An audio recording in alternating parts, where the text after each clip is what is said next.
Hello good morning friends. வாங்க இன்றைக்கி நம்ம எம்வி விலாக்ஸ் ஆஃப் மலர்விழி சேனலில் பார்க்க போகிறது கேழ்வரகு மாவு பூரியும் கொண்டக்கடலை மசாலும் தாங்க.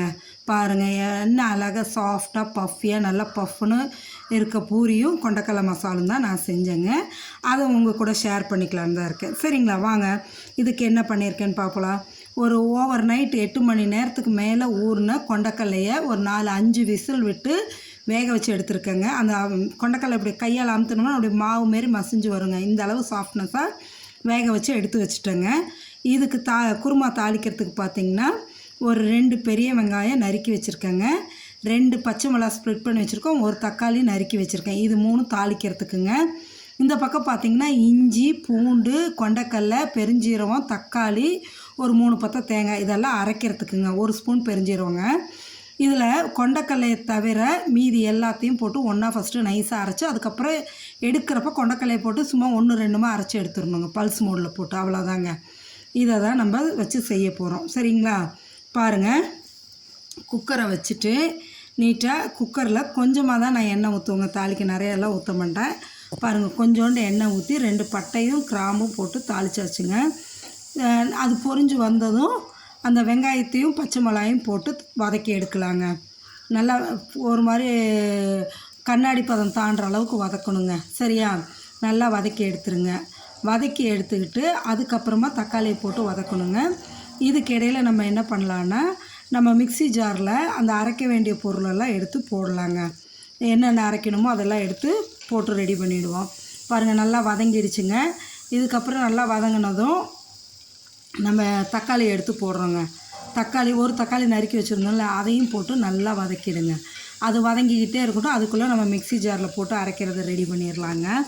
பாருங்கள், தேங்காய், தக்காளி, பெருஞ்சீரகம், அந்த இஞ்சி, பூண்டெல்லாம் போட்டு அதோடையே ஒரு 1/2 ஸ்பூன் மஞ்சத்தூள், ஒரு 1/2 ஸ்பூன் கரம் மசாலா, கறி மசால் பொடிங்க. அடுத்தது 2 ஸ்பூன் மிளகாத்தூளுங்க. இதையும் போட்டுருங்க. போட்டே அரைச்சிடலாம். எல்லாத்தையும் அரைச்சி எடுத்துக்கிட்டு கடைசியாக நல்லா அரைஞ்சதுக்கு அப்புறமா தான் நம்ம கொண்டக்கடலையை போட்டு 1-2 ஓட்டி எடுத்துட வேண்டியது தாங்க. சரிங்களா, இப்போ இதை ரெடி பண்ணிவிட்டு நம்ம அங்கே தக்காளி வதங்கிடுச்சான்னு பார்த்து தக்காளி நல்லா வதங்கிடுச்சுங்க. வேக வச்சு வச்சுருக்கோம்ல கொண்டக்கடலை, அப்படியே அதில் எடுத்து கொட்டிக்கிங்க. அந்த வேக வச்ச தண்ணியை கீழே ஊற்றிடாதீங்க, அதோடையே ஊற்றிக்கிங்க. ஊற்றி கொஞ்சோண்டு ஒரு 1/2 டம்ளர் தண்ணி ஊற்றி அது கொதிக்கிட்டுங்க. அதுக்குள்ளே நம்ம மிக்ஸி போட்டு எடுத்துகிட்டு வந்துடலாங்க. நல்லா அரைச்சி எடுத்துகிட்டு வந்து அதில் ஊற்றிக்கலாங்க. அப்படியே அரைச்சதை ஊற்றி இந்த இதில் உங்களுக்கு குழம்பு எந்த அளவு வேணுமோ, திக்காக வேணுமா இல்லை தண்ணியாக வேணுமா குருமா, அது உங்களோட சாய்ஸுங்க. நான் ஓரளவு திக்காகவும் இருக்கா, தண்ணியாக மாடரேட்டாக இருக்குங்க. அந்த அளவு கொதிக்க விட்டுட்டு சப்பாத்திக்கு தான் நம்ம மாவு முன்னாடியே பிசைஞ்சு ஊற வைக்கணுங்க. பூரியை பொறுத்த வரைக்கும் பிசைஞ்சு அப்போவே தான் போடணும். இப்போ நான் குருமா ரெடி ஆகிட்டுங்க.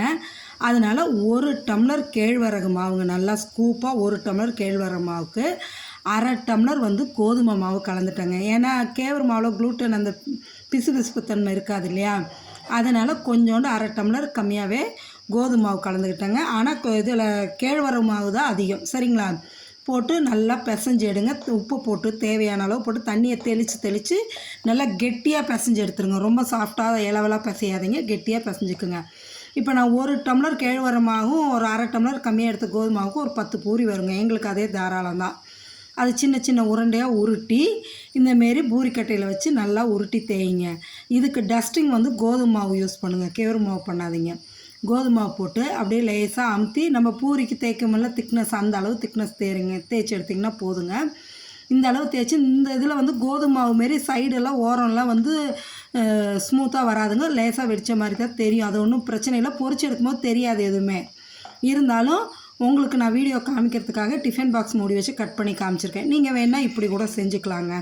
டிஃபன் பாக்ஸ் மூடி வச்சு கட் பண்ணி எடுத்துக்கலாம். எடுத்து இதேமாரி பூரி போடுறதுக்கு என்றைக்கு சப்பாத்திக்கு அப்படியே தேய்ச்சி உடனே போட்டு எடுக்கணும். ஆனால் பூரிக்கு நீங்கள் ஒரு 6-7 சப்பாத்தி தேய்ச்சி பூரி மாவு உருட்டி தேய்ச்சி எடுத்து ஒரு பிளேட்டில் வச்சுக்கிட்டு அதுக்கப்புறம் போட்டு எடுத்திங்கன்னா லைனாக போட்டு எடுத்துடலாம். எடுத்ததும் அந்த சூடு குறையும் எண்ணெய்.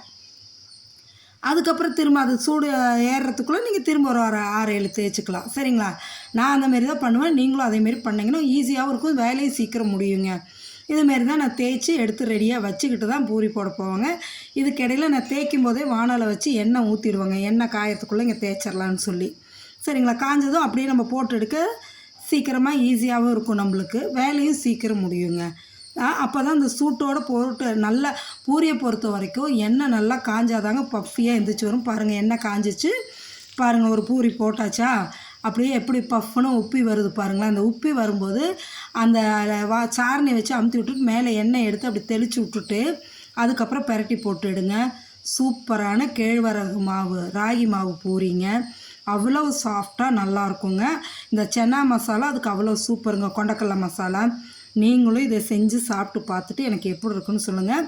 கமெண்ட் செக்ஷனில் சொல்லுங்கள் மறக்காமல். நம்ம சேனல் சப்ஸ்கிரைப் பண்ணாதவங்க சப்ஸ்கிரைப் பண்ணுங்கள், லைக் பண்ணுங்கள், ஷேர் பண்ணுங்கள். சரிங்களா. உங்கள் ஃப்ரெண்ட்ஸ் அண்ட் ரிலேட்டிவ்ஸ்க்கு இதை ஷேர் பண்ணி விடுங்க. நான் பாருங்கள் இப்போ தேய்ச்சி வச்ச மாவெல்லாம் ஒன்று ஒன்றா எடுத்து இப்படி போட்டு எடுத்துக்கிறேங்க. அப்படியே பூரி நல்லா பஃபையாக எப்படி சொல்கிறது நல்லா உப்பி வந்துக்கிட்டு அவ்வளோ சாஃப்டாக இருக்குங்க. எண்ணெயும் அதிகமாக இழுக்காதுங்க. நம்ம மாவு கெட்டியாக பிசைஞ்சிட்டா எண்ணெய் இழுக்காது. அதே சமயம் மாவை ஊறவும் விடக்கூடாது பூரியை பொறுத்த வரைக்கும். சரிங்களா. பாருங்கள், சூப்பரான பூரியும் கொண்டக்கடலை மசாலும் ரெடி. வாங்க எல்லோரும் சாப்பிட்லாம். நீங்களும் இதே மாதிரி செஞ்சு சாப்பிட்டுட்டு எப்படி இருக்குன்னு எனக்கு சொல்லுங்கள். சரிங்களா.